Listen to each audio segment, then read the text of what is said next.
Iniciamos con esta entrevista con el ingeniero Demetrio Góngora Flemate. En lo particular, es para mí una persona importante en la industria minera desde su carrera. Es un referente. Si leemos toda su bibliografía o su historia profesional, para mí es alguien referente en la industria minera y hoy tenemos la oportunidad de tener una charla con él. No sé, Inge, si nos quiera platicar cómo son sus orígenes, su vida, su todo. Vaya. Gracias, Diego, por la invitación para compartir con todos los compañeros del gremio, aquellos que conozco, que fueron mis compañeros en origen, y para aquellos que se quieran iniciar en la geología. Híjoles, mi origen, yo soy originario del puerto de San Blas, Nayarit. Nada que ver con la minería, pueblo pesquero, ahora ya cada vez tomando más relevancia turística, pero en aquel entonces la casa de con mis papás estaba a la orilla del pueblo, donde enfrente todo era monte, palmas cocoteras, había jamaicas, había piñas silvestres, tamarindos, guayabas, mangos, del cual por ahí nace mi interés de salir siempre a explorar, no estar encerrado. Tenía la playa a escasos 500 metros de donde vivía, entonces en cualquier momento te ibas a la playa a andar caminando, y mis primeros pininos, geológicamente hablando, fue el recolectar las piedras pómez que se utilizaban en casa con dos finalidades. La primera, comercial, estético, para quitar las ampollas de los pies de las mamás, y lo otro era para limpiar las cacerolas. Entonces era muy específico. Lo quemado, ¿no? Ajá, poder quitar el cochambre, lo quemado, todo eso, y eso fue mi primero. El segundo, con algunos amigos del barrio, les encantaba juntar piedras, nos encantaba. Como es una provincia de basaltos cuaternarios, las piedras de los arroyos que desembocaban hacia la playa adoptaban una tonalidad negra preciosa, muy bonita, que por el puro gusto de tener una piedra de ese color, empecé con esa inquietud de andar buscando piedras, piedras, piedras y más piedras, hasta que llegó un momento en que ya mi mamá me las tiró. Típico, ¿no? Siempre nos guardamos y nos las tiran las mamás. En la primaria. Pero, por ejemplo, Inge, estando allá en Nayarit, ¿cómo es que decide venirse acá? Estoy en San Luis, ¿no? Si mal no En estoy. San Luis Potosí estudié, sí. Mi mamá, en paz descanse, ella era de un poblado al sur del estado Zacatecas, Juchipila. La intención totalmente era estudiar ahí la preparatoria para posteriormente brincar a la Universidad Autónoma de Zacatecas, que en aquel entonces sabía yo que existía la Escuela de Minas, pero que ya había abierto la carrera de geología. Antes de geología, mi interés estribaba en tres carreras principales acorde con mi forma de ser, que era arqueología, paleontología y antropología. Todo dedicado con la misma hilo, más o menos. En campo a descubrir, a aportar, a encontrar algo que no fuera algo tan común y que me permitiera andar viajando constantemente, conociendo culturas, pueblos. Por eso fue Juchipila, estudiar la preparatoria ahí para luego irme a Zacatecas. Y hubo un dato muy curioso. Llego a la Escuela de Minas, donde tú estudiaste, nos conocimos y di clase, y pregunto a la secretaria sobre la carrera de geología. Me levanta y me fulmina con 2 segundos diciéndome: aquí es una escuela de minas, no es de geología. Y ¡pac! Se acabó toda la intención. ¿Y eso más o menos en qué año fue, Inge? Estaba sonando en el 90, en febrero, marzo del 90, 1990. Y empiezo a buscar qué otra carrera pudiera ser ofrecida por alguna universidad pública que no fuera cara y que fuera del ahora Ciudad de México, antes Distrito Federal, porque ya lo conocía y no me gustaba mucho la ciudad por el bullicio, el transporte y todo. Entonces surgen varias universidades, entre ellas Sonora, Guanajuato y San Luis Potosí.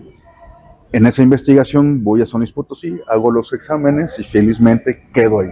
Entonces, Mi interés por la geología fue originalmente en el enfoque hacia apoyar a estas tres disciplinas que te acabo de mencionar y con una segunda intención que surgió durante los estudios, que era la geohidrología, porque en ese momento era la única especialidad que yo apreciaba que podía interpretar en 3D el subsuelo y con eso colectar muchísima información geológica a través del tiempo y poderla representar. No existían todavía los software, lo más sobresaliente era hacer unos bloques diagramáticos en láminas de vidrio, dibujarlas y colocarlas para que tú las pudieras ver y te cualquier en 3D. Pero cuando salgo de prácticas, la primera y la segunda y última ocasión como estudiante, ambas fueron una a la geología en minas, en la unidad Contraestaca San Antonio, de aquel lado de Tayoltita, que en ese entonces la propietaria era Mina de San Luis, Luis Min, y su filial Desarrollos Mineros del Pacífico, famoso de MIPA. Y me gustó ese primer encuentro con la geología, con lo que yo estaba enfocándome. Vi que también hacían secciones geológicas todavía a mano, como antes, no la vieja escuela. Todavía. Y ya se ha perdido, ¿no? ¿Qué opina usted de eso? Híjoles. Yo siento que hace falta más interpretación como antes, aplicar el criterio y conocimiento, ¿no? Esto es como los celulares. Siempre buscas un celular que te pueda hacer la vida más fácil. No entiendes cómo, simplemente lo haces.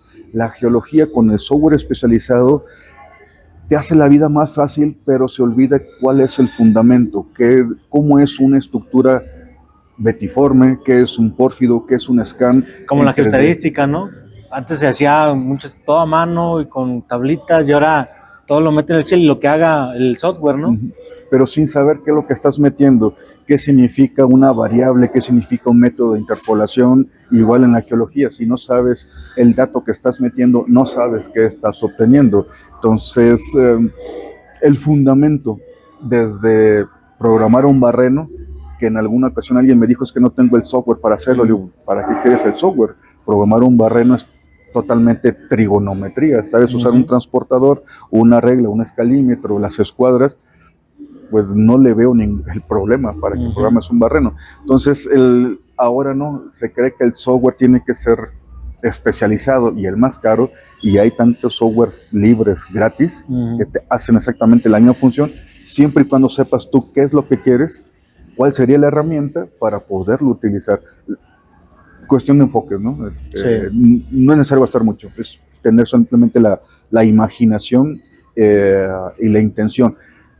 Que al principio te falta la experiencia, es correcto, por eso todo mundo, nadie nace sabiendo, pero si te juntas con la gente que te sabe explicar, te sabe decir qué es, cómo es lo que se necesita, ante esa necesidad empiezas a enfocarte y creo que es lo más sencillo. Ya cuando compras un software no lo compras para saber qué es lo que hace, es para que sea haga la vida más fácil. Exactamente. ¿No? Y acortar los tiempos. Totalmente. Así es. Entonces, ya cuando se va a San Luis, me imagino que, no sé, su familia, nadie se dedicaba a la geología. Nadie. Soy el único en la geología y en el ambiente de la minería. Hasta en ese momento, un primo segundo del área de Juchipila también estudió minas ahí en Zacatecas, y cual también fue mi alumno. Y sorpresa, que hasta su graduación supe que él era mi pariente. Entonces, pues, sí, tenemos una diferencia de edad como de 20 y tantos años. Pero y por ejemplo, para sus papás, Inge, vivían donde, Nayarit. ¿Qué significó que usted se viniera hasta San Luis Potosí para estudiar? Híjoles, primero que más a las mamás, ¿no?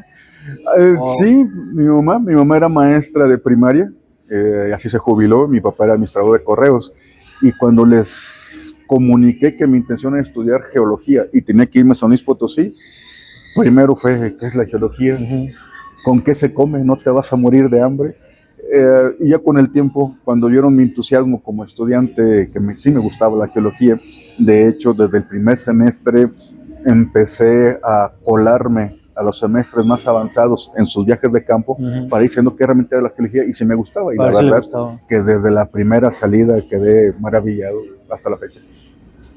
Pero me acuerdo mucho de una frase que decía Villescusa de que si no regresas, quiere decir que te fue bien. Imagino que eso decía su mamá y su papá, ¿no? Ya que no regresó a vivir ahí. De regreso. No, fíjate, mis papás siempre tuvieron la intención de que yo regresara a trabajar al terruño y yo siempre les comuniqué que era todo lo contrario. Yo no quería regresar al terruño porque ya lo conocía en lo que era la ciudad, anduve en todos los barrios, anduve después en todos los pueblos de alrededor. Me encantaba organizar torneos deportivos con esa intención de salir a conocer y ya no quería regresar. Yo creo que para mí ya lo conozco, necesito moverme a otro lugar que me despierte la curiosidad y eso fue el motivo de irme a Juchipila, luego a San Luis Potosí y mi intención jamás fue regresar, siempre fue ir a otro lugar. Y ya estando ahí en la Universidad de Gressinge, ¿qué pasa? ¿Cuál es su primer trabajo o cómo fue que él se fue guiando hacia la exploración? Bueno, te comentaba que mi primer verano de estudiante, de practicante, fue mina, allí en la mina Contestaca de Claudia Tantita, ya Sinaloa.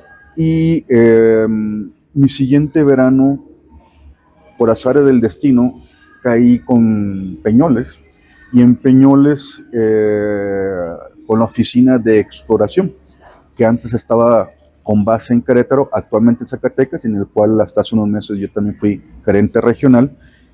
Y el geólogo con el que estuve a cargo, el ingeniero Leopoldo González Villalbazo, actual subdirector de cálculo de recursos de Fresnillo PLC, estuve con él todo un mes y me gustó más la forma de la geología porque me permitía estarme moviendo del lugar, estar viendo nuevas estructuras, estar interpretando, primero mapear, después plasmarlo, indicar lo que como todo geólogo nos indican, qué es lo más viejo, qué es lo más joven, y de ahí empezar a afectarlo por fallas geológicas y empezar a simular los posibles desplazamientos. Empezar a marihuanear. Híjoles, exactamente, el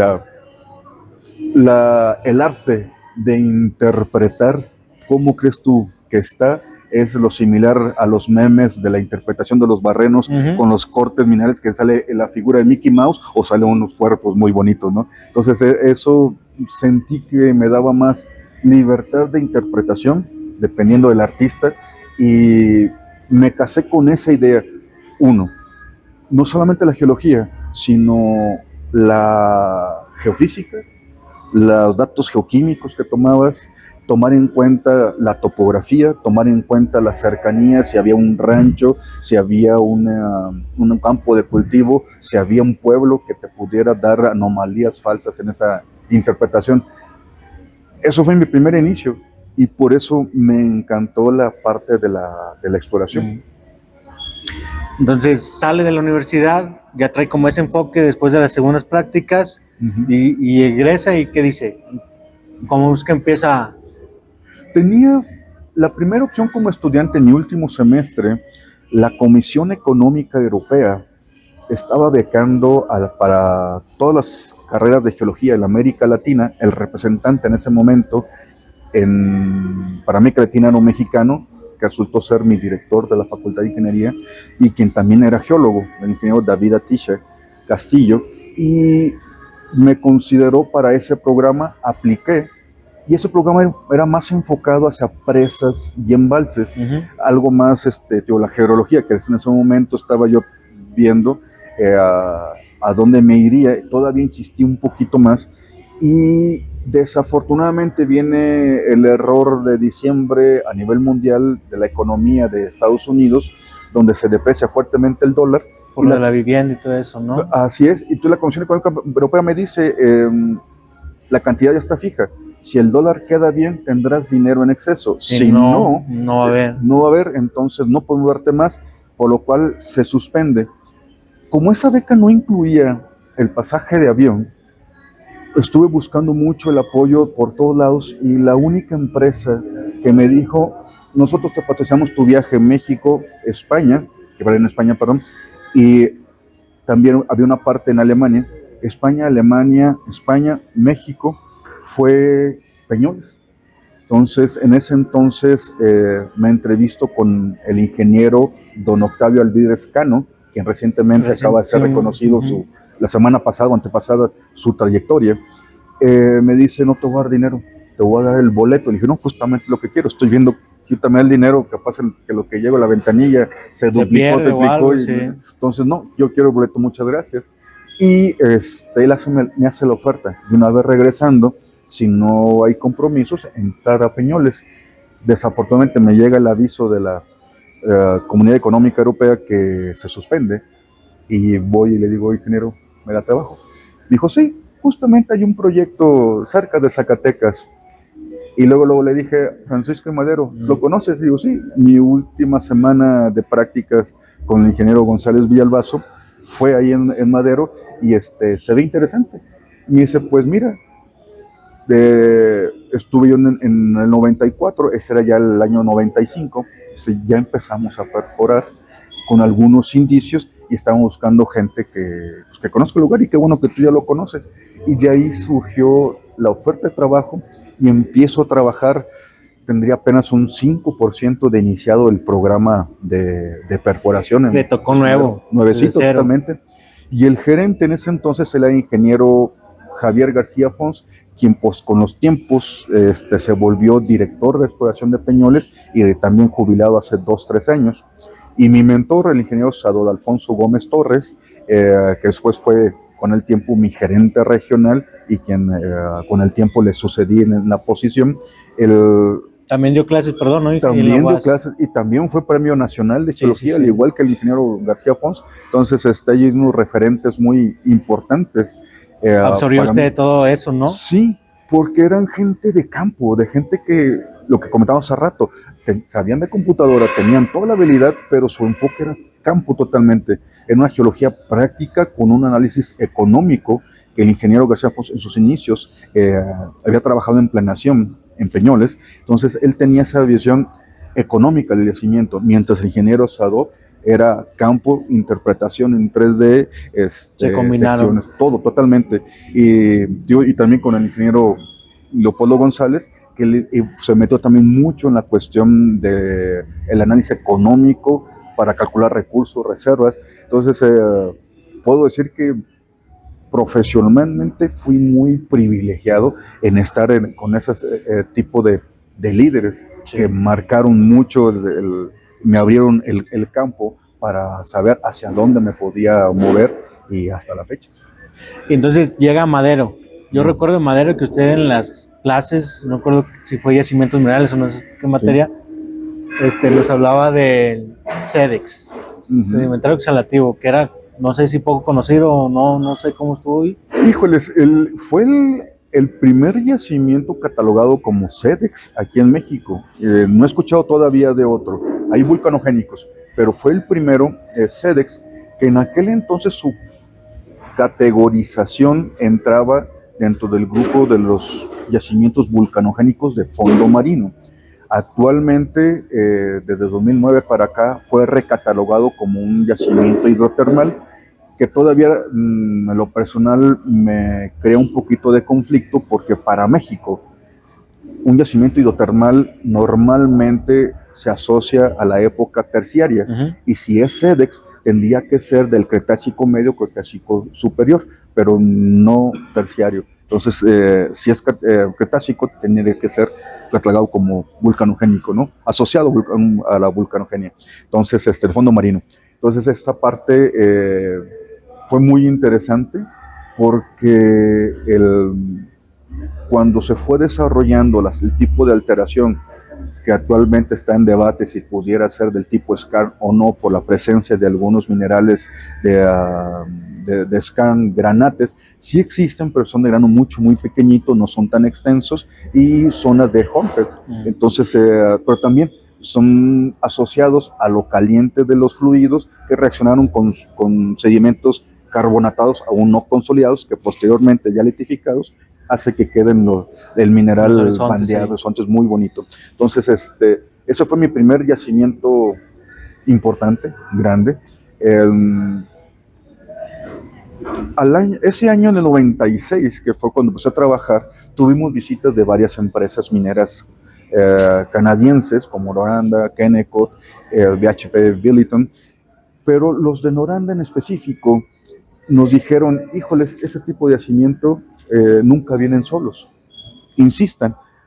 Tuvimos una suspensión de labores en 96, regresamos en enero del 99 y justamente insistimos en la exploración y encontramos los otros cuerpos satélites que posteriormente, cuando Peñoles o Minera Madero los explotó, les llamó el C-49, el C-45, el C-23, el C-111, que eran cuerpos satélites de ese tipo de yacimiento, y comprobándose que efectivamente la idea que se tenía había dado éxito. En el 99, cuando concluye nuestra participación como oficina de exploración ahí, tengo la oportunidad de hacer una maestría. Perdón, un poquitito antes. Noranda, gracias a esa idea de saber que sí existían yacimientos de fondo marino a esa elevación de 2.200, 250 metros sobre el nivel del mar, empezaron a insistir ellos en búsqueda de yacimientos tipo vulcanogénico, y junto con la empresa Western Copper ayudaron a descubrir el yacimiento que hoy se conoce como Minas de San Nicolás, a un lado de Pánfilo Natera. Ellos dijeron, gracias a eso, que comprobamos que sí podía haber vulcanogénicos, insistimos y encontramos este yacimiento. Entonces fueron, hasta el momento, los dos únicos yacimientos vulcanogénicos cretácicos. De hecho, creo que el San Nicolás es todavía un poquitito cretácico inferior en edad, determinado por un estudiante también de la British Columbia, Thomas Danielson. Eso llama mi atención y enfoque a explorar, aunque en el Inter exploré por hidrotermales y por tipo scan, insistir en vulcanogénicos. Cuando tengo la oportunidad de Peñoles de irme a estudiar al extranjero, decidí, mi primera opción fue la Universidad de Toronto. Estaba todavía Tony Naldrett, uno de los gurús de los vulcanogénicos y para níquel, y también estaba James, no recuerdo su apellido, Anderson, que estaba allí, y Steve Scott. Los tres eran de los gurús de la geología vulcanogénicos a nivel mundial. Aplico para allá, me aceptan, pero faltando como unos 2 o 3 meses, me comunica la empresa que no puede soportar mi beca de 3 años, se tiene que reducir a 2 años o 1 año, y cambio a la Universidad de Queens para estudiar lo que es ahora le dicen QMinex, en ese entonces era Minex a secas, el Mineral Exploration, enfocado a la exploración totalmente y con un rango muy amplio de yacimientos. El programa original, que era de 3 años, que era patrocinado por las empresas mineras para tener contrataciones, bolsa de trabajo, se reduce a 2 años, y cuando voy yo ya era de 1 año. Entonces era intensivo, del cual llegaba a las 7 de la mañana y salía a las 4 o 5 de la mañana, y nomás iba a dormir a la casa y regresarme otra vez a continuar. Eso hizo que terminara en 1 año. Total que cuando regreso, la oficina que está originalmente en Querétaro se cierra y se abre en Zacatecas. Y cuando regreso a la maestría, yo muy contento porque es un lugar que conozco, donde estuve en ese equipo descubridor, me hacen la sugerencia de mudarme a la oficina de Chihuahua, otro ambiente totalmente distinto. El subdirector, que era el ingeniero David Giles, sugiere que es para que yo mejorara mi conocimiento geológico, que así fue. Lo mejoré. Después de 1 año me transfieren a la Universidad de la oficina de Torreón, con el área de Coahuila, de Durango en la sierra. Entonces ayuda mucho a ver otro tipo de yacimientos. Y estando allá, en los viajes que yo hacía a Zacatecas, porque mi familia materna seguía estando allí y les iba a visitar, iba mucho a la oficina de Zacatecas, y con los ingenieros García Fons y Sador Gómez empiezan a platicarme de que están explorando alrededor de Fresnillo. Y empezamos a ver la geología. Parte de los trabajos antes de irme, o que me transferían de Zacatecas, fue hacer una geoquímica MMI, del Mera Mobile Ion, y hemos encontrado algunos anomalías, que algunas fueron totalmente antropogénicas y otras estaban medias raras. Junto con eso y con la geofísica, se sugirió poder hacer un programa de perforación, donde hubo otros geólogos que algunos ya se nos adelantaron en el camino, otros están en otra empresa, y se hace un programa de 20 barrenos en el área de Saucito el Poleo. Se empieza a perforar y sin éxito. ¿Y eso más o menos en qué año estamos hablando? 2003, 2002, 2003. Y en enero, febrero de 2003, ya en el último barreno, así como que, bueno, vamos la salida a profundizar un poco más, y ese barreno fue el que cortó la proyección más cercana a superficie de lo que hoy es la beta Saucito. Al mismo tiempo que estábamos nosotros, había otra empresa en Juanicipio, que ellos se quedaron con ese lote, que estaba solo. Ven nuestras máquinas perforadas ya en distintas secciones, quisieron replicar sin el éxito. Entonces, cuando se hace el acuerdo de exploración entre lo que era Peñoles en ese entonces, todavía no existía Fresnillo PLC, un acuerdo de exploración, nosotros dijimos sí, pero somos los ejecutores de la exploración. Con lo que ya conocíamos de Saucito, se hace la exploración y se encuentra rápidamente, primero, la beta Juanicipio, pero Mina Juanicipio está trabajando sobre lo que es la beta Valdecañas, no beta Juanicipio, que es otra estructura paralela hacia el sur. Se encuentra beta Valdecañas y en la estructura de enlace Jarillas, que en ese entonces, de manera interna y a forma de broma, decíamos la beta Varillas, por Valdecañas Jarillas. Entonces, eso ayudó a seguir encontrando más estructuras. Entonces, aunque yo no estaba con la oficina de exploración Zacatecas, estaba todavía con la oficina de Torreón, en esos viajes constantes participamos junto con ellos. Por eso, orgullosamente he mencionado que fui parte del equipo descubridor de exploración de Madero, de Saucito y de Juanicipio. La vida de Fresnillo ahorita. Totalmente, ¿verdad? totalmente. Y regresándonos un poquito, nada más para que la gente sepa, ¿cómo fue que surgió la oportunidad de irse a estudiar a la Universidad de Queens?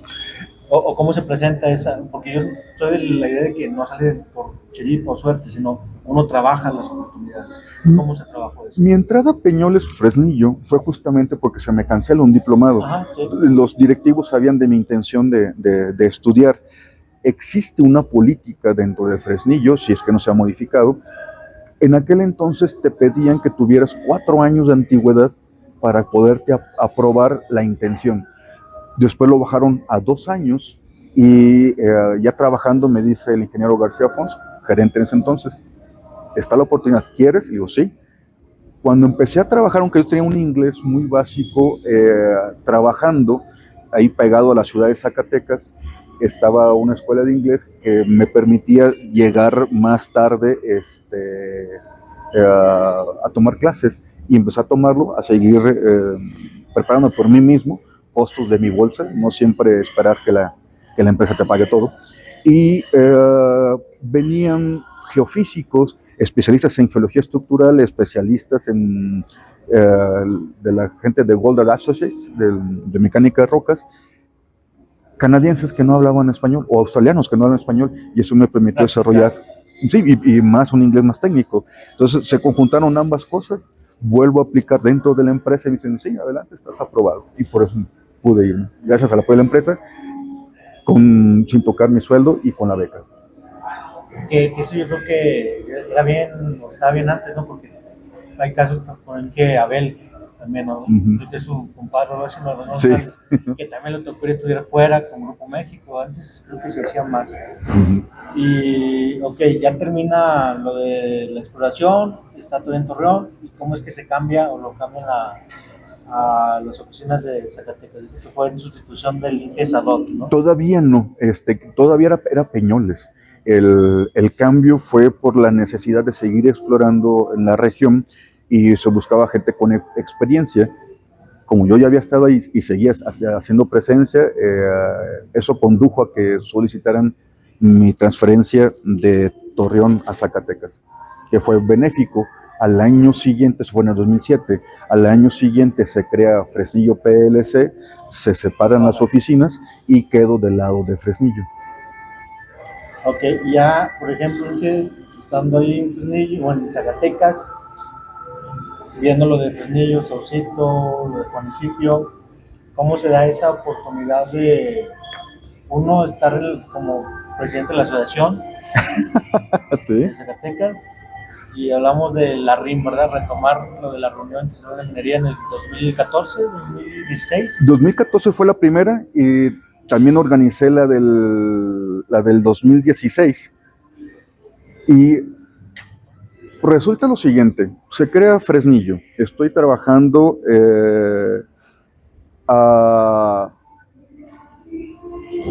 en Zacatecas y explorando la región norte en Mazapil, cuando resulta que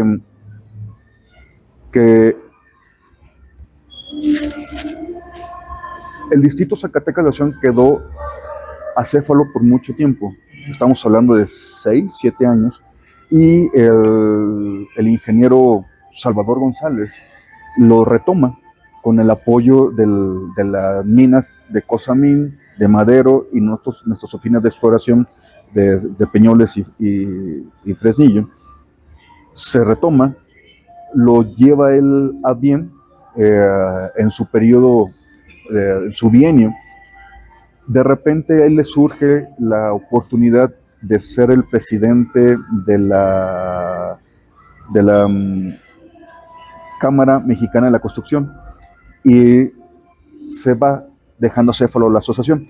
Se busca quien lo pudo haber tomado y no había quien lo quisiera tomar por la cantidad de trabajo que se estaba teniendo en ese momento.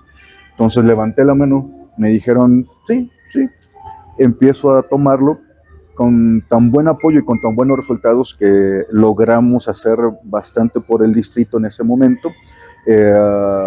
Como distrito, no solamente la RIM, sino las primeras propuestas de áreas naturales protegidas y de impuestos ecológicos contra la minería, nos tocó estar involucrados. De momento, detener el avance, porque fue una propuesta hecha al vapor, muy rápida, que nos afectaría a la minería, y con el apoyo de todo el mundo logramos hacer ese acercamiento, primero con el gobierno del estado y después con el gobierno federal, para poder analizar primero el impacto, si era necesario, tanto en tamaño. La primera propuesta era de 2.455.000 hectáreas. En otras palabras, el 34% de todo el estado de Zacatecas, que coincide que es el semidesierto zacatecano, y no permitía, en sus reglamentos, hacer remoción de tierra u uso de explosivos. Entonces hubiese sido catastrófico para la minería en ese momento. Después viene la propuesta de impuestos ecológicos contra la minería, que en su misión estaba duplicando el fondo minero. También otros aspectos que las empresas mineras ya pagan en su fianza forestal. Eso fue lo primerito. Después surge el retomar un evento minero por la importancia que tenía en ese momento Zacatecas, y lo sigue teniendo. Era el segundo productor de oro, primero de plomo, de zinc, el segundo, tercero en cobre y por supuesto el primero en plata. Entonces era como muy difícil de esperar o de creer que no hubiera un evento minero con esa cantidad, con esa fuerza, con esa presencia, y decidimos tomar la convención. Había habido unas convenciones anteriores, pero no eran por parte de la asociación. Esta sí ya era como asociación, y tuvimos ahí unos problemas con el registro de marca. porque era como Convención Expo Minera, que era el nombre que todo el mundo usaba en todos los distritos a nivel México, y en esa parte decidimos cambiarle el nombre. El primer evento en Zacatecas, del distrito Zacatecas, de la asociación, fue en el 99 y se llamaba, su nombre completo era Reunión Internacional de Minería Camino de la Plata. Entonces, ante este problema que tuvimos, decidimos retomar el nombre y así dejar constancia que no era un plagio, como se llegó a manejar en un momento, sino que era retomar el evento que el Distrito Zacatecas de Asociación había hecho desde el 99, pero lo cortamos como Reunión Internacional de Minería y con el acrónimo de RIM. Entonces, por eso es lo que significa, que a veces mucho, ay, la RIM, pero ¿qué significa RIM? Creen que es el vocablo inglés RIM de la orilla. Dice, no, es Reunión Internacional de Minería. Muchos no sabíamos esa historia, ¿verdad? Sí. Pero yo siento que esos eventos, porque a mí me tocó verlos y estar ahí como estudiante, sentaron las bases de lo que es ahora ya la RIM. Totalmente. Mira, me tocó organizar y presidir la edición del 2014, del 2016. En el 2018, ya estando el ingeniero, el maestro Rubén del Pozo como presidente, me pidió en esa camaradería hacia con él, de que lo siguiera apoyando y por supuesto, entonces me volví el coordinador de la convención. Él fungió siempre como presidente y yo como coordinador. La empresa que actualmente organiza el evento, con el licenciado Alejandro Manzano, él inicia conmigo en el 2014. Sigue, ¿no? Así es, él estaba subcontratado, después fue subcontratado y en 2018 tomamos la decisión, el comité organizador, que ya él con esa experiencia le continuara y hasta la fecha sigue siendo con excelentes resultados, tiene muy buena relación con la gente de gobierno, con las empresas y lo que empezó primero como un evento con buenas intenciones, la siguiente edición de 2006 sentó las bases, se coló dentro del calendario de actividades oficiales de la asociación, peleándonos el primer lugar con Hermosillo, el de Sonora, ya la siguiente edición marcó un cambio porque logramos involucrar elementos de la Feria del Trabajo, el Cine Minuto de la minería que está en ese entonces, el México Minero que estaba iniciando. Entonces, se iniciaron ya formalmente en el 2018, que a la fecha ya es parte del evento. Y a partir de ahí como que también surgió la idea de otros estados, ¿no? Como el de Durango, como también más fuerza el de Chihuahua. Sí, el Durango tenía su evento, pero el fuerte de las empresas no estaban en Durango, estaban distribuidas. Entonces ellos lo hacen y lo juntan con su feria de los fósiles y de minerales. Entonces es una expo de todo que ha funcionado muy bien y qué bueno, todos los presentes que han estado, que he conocido, el ingeniero Cedeñas, el ingeniero José Luis, que trabajaba con Goldcorp, con Luis Min, el ingeniero mismo Ramón Dávila, y cantidad de gente que ha estado ahí, muy buenos amigos a través del tiempo, le han dado imprimir esa parte muy buena y que ha continuado hasta la fecha. Y a la par, en ese tiempo, cuando está yo por lo que recuerdo, ¿verdad? Está como presidente de la asociación, empieza a dar clases en la Universidad de Tomás Cárdenas, en la Universidad de Ciencias de la Tierra. ¿Cómo se surge? ¿Cómo llega esa otra oportunidad? Mira, fue curioso. El ingeniero Sadot Gómez, quien era quien siempre fue mi mentor, hasta donde esté, un saludo, confía mucho en mí, en la empresa. Ya él como gerente regional me apoyó para ser gerente operativo y siempre estuvimos trabajando en conjunto, hombro con hombro, de esa satisfacción de que puedas hablar con tu mentor y discutir en campo evidencias geológicas. Anteriormente habíamos organizado una plática para la asociación en octubre del 98 con la Asociación del Distrito Jalisco, ahí en Guadalajara, que se intituló Geología y Mineralización del Terreno Guerrero en el Altiplano, y analizábamos la evolución geológica, estructural y de yacimientos con sus edades, y eso nos, al menos en lo personal, me ayudó mucho a donde estuve trabajando, siempre enfocarlo, y podíamos discutir sobre yacimientos minerales en el área de influencia que era Zacatecas, Aguascalientes y San Luis Potosí. Muy bonito. Él empieza a dar clases primero en la Escuela de Minas, a petición y solicitud del del maestro Rubén del Pozo, con apoyo el que entonces era el director de Peñoles, después de Fresnillo, don Jaime Lomelí. Y esa parte hizo que cuando se acercara su tiempo de jubilación, me empezara a solicitar el apoyo para dar clases en sus ausencias, que eventualmente fueron mayores. Cuando termina ya por jubilarse, siendo Premio Nacional de Geología, el maestro del Pozo nos junta a los dos y dice, oye, te vas, qué bueno, me da mucho gusto, pero ¿quién se quedaría en tu lugar? Y sin miramientos volteó, aquí está Demetrio, profesionalmente es mi mano derecha, y acá te lo recomiendo ampliamente, haz de cuenta que soy yo en mi lugar, él. Entonces, señor del Pozo, que ya nos conocíamos desde el 96, dicen, bueno, viniendo de ti, lo tomo. Y eso hizo que durara 5 años dando clase en la Escuela de Minas. Inicié con yacimientos minerales, continué con riesgos geológicos, continué con la petrología de yacimientos, petrología avanzada de yacimientos minerales, geología general, geoestadística, petrología general y otra materia que pues se me está olvidando, y que también fungiera como comité revisor de tesis, asesor de tesis. Fue algo que me gustó, y también asesor de las estancias profesionales. Entonces fue mucho trabajo el que hice en la Universidad de Zacatecas, pero sobre todo mi interés de dar clase se derivó de un pequeño detalle que a veces olvidamos los profesionistas.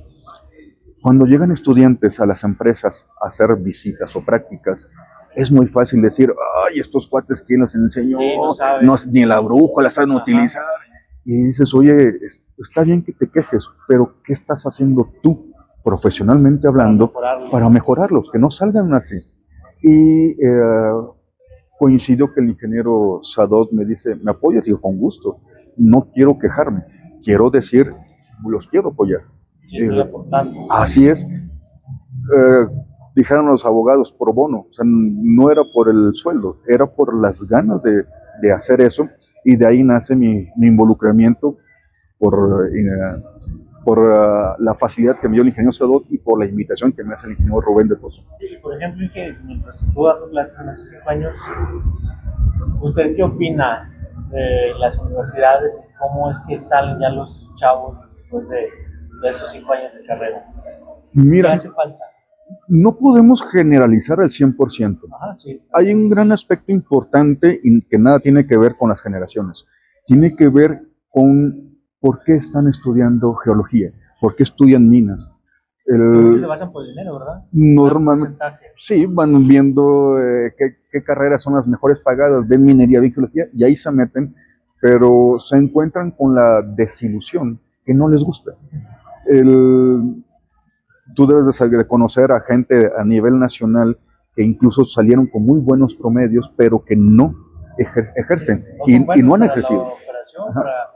Es decir, no les gusta el campo, no les gusta la interacción con más personas, y hablando si es geología de exploración o es geología en mina. Entonces surge ese gran problema de incompatibilidad de caracteres entre la personalidad del individuo y la persona que se necesita para ejercer profesionalmente su carrera. Y ahí volvemos a que debe haber filtros, ¿no? Antes para el ingreso, el que traten de detectar, a este sí se le ve, a este no se le ve. Sí. Porque muchas veces lo que yo veo, perdónenme, es que en las universidades o las escuelas, entre más gente entre, es mejor. Y más salgan, como sea que salgan con un diplomado, con un curso, sin aplicar el conocimiento teóricamente adquirido, es más fácil para las universidades. Ya son dos factores totalmente distintos. Una universidad como institución educativa, su éxito se basa en la matrícula inicial, la matrícula final, y de esos finales, ¿cuántos se titulan? Hasta que tienen el título en la mano, es una palomita para la universidad. Hay muchos que no se han titulado, quiere decir que la universidad en ese aspecto no fue tan buena, aunque tenga la calidad, pero es la persona que cuando salió Ya no ya vio el ambiente laboral y dijo, no, ya no me interesa, y no se titulan. Entonces eso no es tan bueno para la universidad, entonces no se debe de medir por la matrícula y por los egresados, sino por los titulados, pero los titulados que estén ejerciendo. Eso sería el otro aspecto a considerar. Regresando ahora sí con el individuo. El individuo sí tiene que, en sus primeros semestres, así como hay tipo orientación vocacional en las preparatorias, debería de existir en la facultad algo similar que los lleven a que conozcan, que vean cómo es el ambiente laboral y si les gusta, se enamoren, y si no les gusta, tengan toda la oportunidad de cambiar de carrera a algo que sí les guste y no inviertan 3, 4, 5 años y salgan totalmente desilusionados y terminan ejerciendo otra carrera que no fue para la cual estuvieron esforzando. Sí, ejemplo eso. Y ya casi para finalizar, como ya hablamos de toda su carrera laboral, profesional, pero en sus tiempos libres, ¿qué le gusta hacer? ¿Algún deporte, música?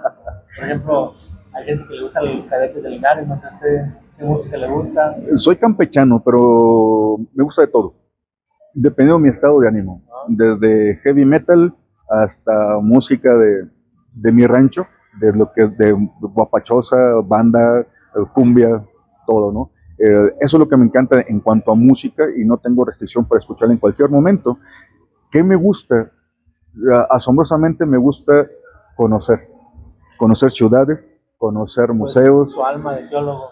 Sí, me gusta seguir platicando con gente, esa empatía rápida de platicar con alguien, preguntar cómo son, preguntar cómo hablan, a qué se refieren, sus expresiones locales, su comida, sus bebidas, hasta las costumbres, ¿no? Me encanta seguir haciendo eso. Y eso es lo que sigo haciendo. Raras ocasiones decido un fin de semana estar tranquilo, pero normalmente salgo del trabajo y me voy a caminar, a estar viendo, conociendo.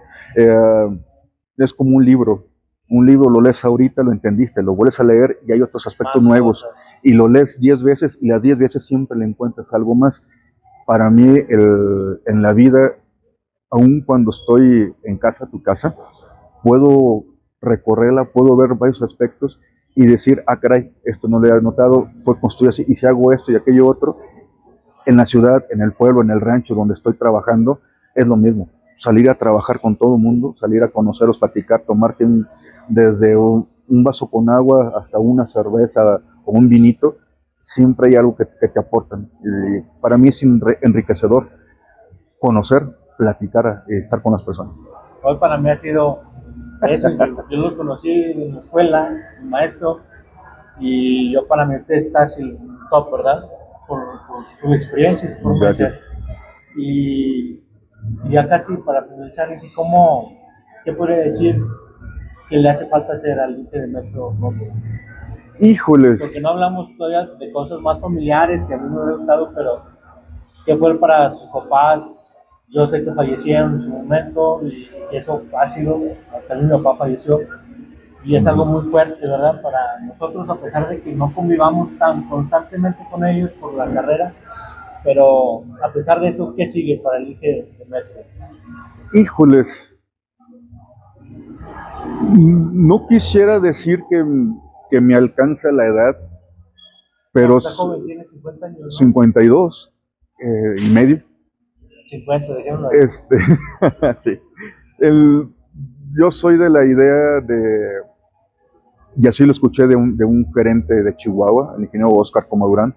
Por cierto, este año ganó el maratón en la ciudad de Nueva York y a su edad, no quiero decir la edad, pero marcó un récord.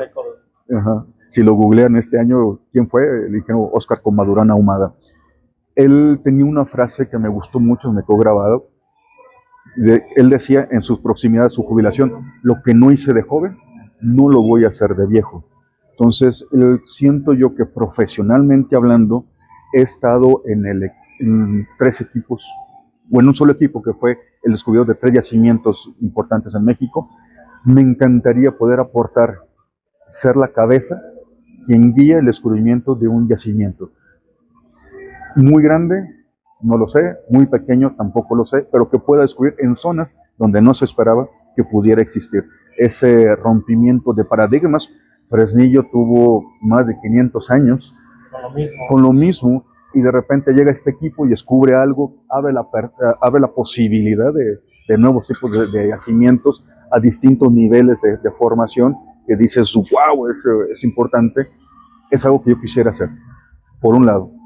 Por otro lado, en esa forma de visión de la geología, no de un solo lugar, sino más regional, sin tener la especialidad de geofísica, de yacimientos minerales, de estructural, de geología histórica, sí ves muchas similitudes, sí lo analizas desde el punto de vista práctico y encuentras que puede haber yacimientos en otro lugar, no solo encontrarlos, sino plasmarlos. Por supuesto, las actuales autoridades en la materia, eso hacen que sientan el precedente de poderte criticar tu trabajo, porque han hecho mucho trabajo científico, mucho trabajo, análisis con instrumentos, y lo que le queda a uno es más bien la parte práctica de campo. Si ellos en un momento dado pudiéramos conjuntar su especialidad con lo empírico de uno y hacer un buen artículo geológico hecho por mexicanos, sería fabuloso para mí. Serían esos dos aspectos muy importantes que me encantaría en un momento dado dejar ese legado para las gentes que vienen. Y al igual que cuando me tocó ser tu profesor en la universidad, hay cantidad de gente con la que he mencionado que les digo, no hay personaje grande, no hay gente inalcanzable, esos existen en los trabajos, porque tienen que ser así, pero en el aspecto de la geología te encuentro en campo y somos tú y soy yo. Igual, y Así, apoyar. y apoyar. Totalmente. Entonces, con la gente que trabaja conmigo, sabe que tiene esa confianza de poder llegar y compartirme su conocimiento, que saben que yo les voy a compartir de lo mío, no con el afán de minimizarlos. Así es. La geología es como los doctores. Entre más casos veas, es mejor. Agarras más experiencia, educas más el ojo y puedes llegar a una conclusión, quizás preestablecida o quizás una nueva. No es tu modelo, no es el mío, es el modelo de ambos. Sí. ¿Y qué conclusión podría decir como consejo para los chavos, a los nuevos que van egresando? Hace rato dije, las empresas no lo dan todo. Para mí eso es algo tan importante. No todo el software, sino aplicar conocimiento. ¿Qué más podría usted aconsejarles? En esa sumatoria de cosas, nadie se va a preocupar por ti más que tú mismo. Si te gusta lo que estás haciendo, hazlo. Si tú tienes oportunidad de comunicarlo con tu compañero, dos cabezas piensan más que una, y 10 o 100, mucho mejor. No perder el enfoque, que lo que decidieron estudiar va de acuerdo a su personalidad. Si es alguien que desde ahorita está diciendo, yo no pienso estar encerrado, o no pienso estar en campo, o no pienso salir, yo quiero ser jefe, todo el mundo quiere ser jefe, todo el mundo quiere ganar mucho, pero ¿qué es lo que tú estás generando o qué vas a generar para provocarlo? No lo haces. Entonces, si no te gusta la carrera, si estás pensando de manera egoísta en ese aspecto, creo que es un buen momento que retomen su meta.